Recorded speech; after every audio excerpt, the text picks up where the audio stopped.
আসসালামু আলাইকুম। আশা করি সবাই ভালো আছেন। ফ্রিল্যান্সিং, ফ্রিল্যান্সার, আউটসোর্সিং এই বিষয়গুলো নিয়ে আজকের ভিডিও। চ্যানেলটি সাবস্ক্রাইব করে পাশে থাকবেন। চলুন শুরু করা যাক। এই সময়ের জনপ্রিয় পেশা হচ্ছে ফ্রিল্যান্সিং। তাহলে ফ্রিল্যান্সিং কি? What is freelancing? প্রথমে আসি, অনেকেই জানতে চান ফ্রিল্যান্সিং শিখতে। বেশিরভাগ মানুষ বলে থাকে ফ্রিল্যান্সিং শিখব, কিন্তু ফ্রিল্যান্সিং শেখার বিষয় নয়।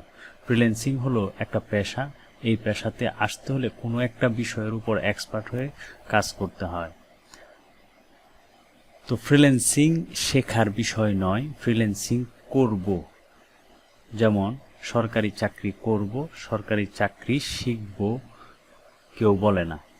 সেক্ষেত্রে এই বিষয়টা মাথায় রাখতে হবে যে ফ্রিল্যান্সিং শেখার বিষয় নয়, ফ্রিল্যান্সিং করার বিষয়।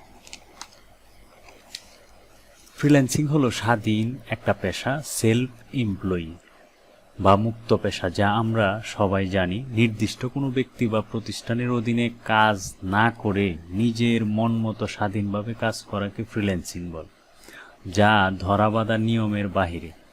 নিজের দক্ষতাকে কাজে লাগিয়ে একাধিক ক্লায়েন্টের একাধিক প্রকল্পে কাজ করা হয়, যা কন্ট্রাক্ট বেস প্রফেশন।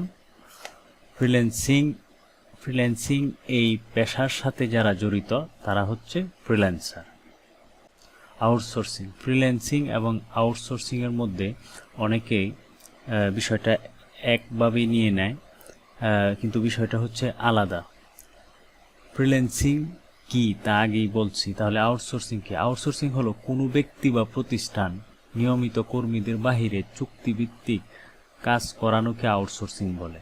আরেকভাবে যদি বলি, ইন হাউসের কাজ যা আউটসোর্স করে সেই প্রসেসটাকে আউটসোর্সিং বলা হয়। আশা করি সবাই ক্লিয়ার হইতে পারছেন।